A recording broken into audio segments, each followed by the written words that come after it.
All right, guys, welcome to another episode of Dive into Real Estate Investing for Newbies podcast. I have a very special guest, man, Sawand Belcher, who's just straight up killing it right now in the North Carolina market. Sawand, welcome to the show, man. I'm glad you was able to take your time out your busy schedule and be on the show today. Yes, sir. What's up, brother? How you feeling, man?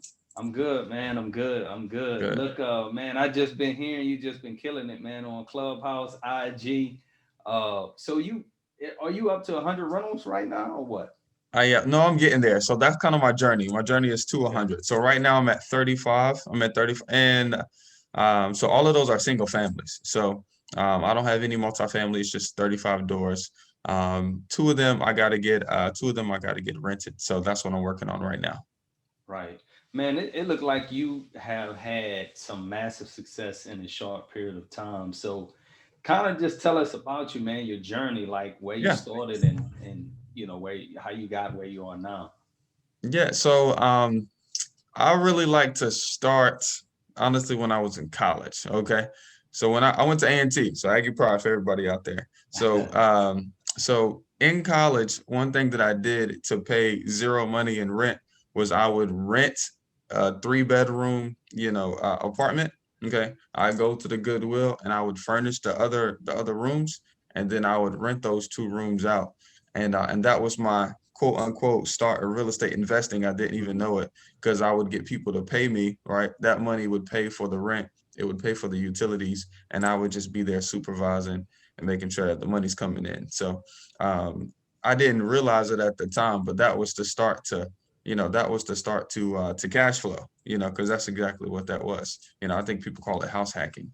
And but anyway, got out of school, because I had my first child in senior year, started selling cars, and that started the real like I already had some like sales knowledge that I didn't know about because I was cutting grass in middle school.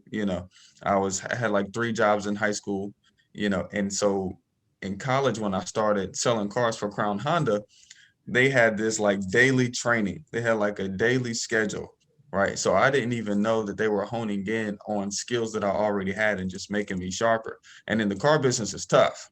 Okay.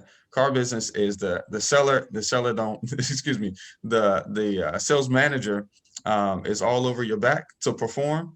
The buyer, the person buying the car is all down your throat to get you the best deal, and you're the salesperson, you're in the middle, right? So that Right. sounds like a lot like what we do. It's deal finders, it's wholesalers, right? Right. And so I didn't even know being at the dealership was kind of like shaping me to do what I do now. So at the dealership, I started making some money. I was making like 60, 70, 80 grand. And one of my finance managers was just like, yo, so what you doing with this money? I'm like, spending it, bro. It's gone. And he's like, well, you need to buy a house. And I was like, okay. I was like, yeah. I said, yeah, but I don't think nobody's going to qualify me for a loan. He said, bro, you make money, go get qualified for a loan. Okay. So he was my accountability person. So 2 months later, he said, yo, Sawan, it was a Saturday. Excuse me, it wasn't a Saturday. It was like a Tuesday or Thursday or something. I had just sold two cars, and he was like, yo, did you go get pre-qualified for a loan yet? I was like, nah. He's like, bro, you sold two cars, leave. Go over to state Wow. employees and get qualified for a loan. So they qualified me. Okay, I got pre-approved for a house. I reached out to a lady I had sold a car to, Jackie Gray. She was a realtor. I knew I wanted to.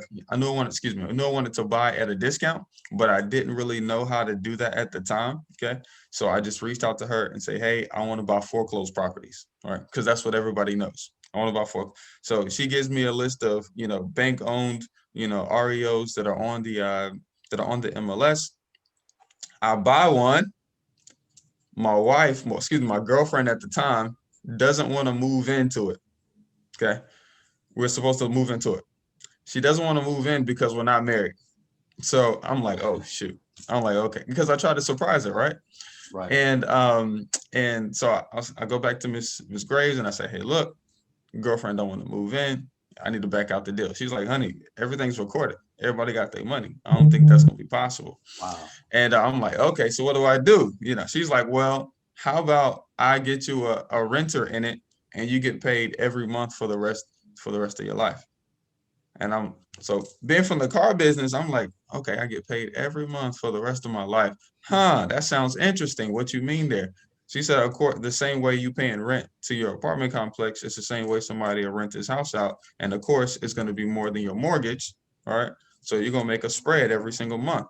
And so been in the car business where you got to go eat what you kill, you got to go get one, and then great, you just made one, so now you got to go get one again. Right. Having this concept that she just explained that we're going to get paid every month off of one transaction was like, oh shoot, this right here is this might be something up to it. So, but yeah, so that's kind of really how I got started, and then I end up jumping into another one. I door knocked. So the next one I door knocked, and this was probably like a year later. Me and my wife now, we married, okay? I got the ring, okay? Mm-hmm. Me and my wife now, we married, so we driving around in neighborhoods we want to be in. We see a vacant house, okay? I've been doing some studying at this point. And so we get out the car, we knock on the neighbor's door. Her name was Shirley Wiley. Knock on her door. She opened up the door. Hey, how y'all doing? Said, hey, I'm Sawand. You know who owned the house across the street? She said, oh yeah, I know who owned the house across the street. What you doing? I said, well, we're looking for a property to buy. We love the neighborhood. She said, well, come on in. Anyway, she ended up giving us food.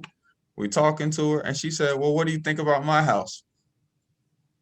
I'm like, it's right here. It looks like our speed. It's ranch. It's 3 bedroom. It's 2 baths. Got a little 2 car garage. We like this.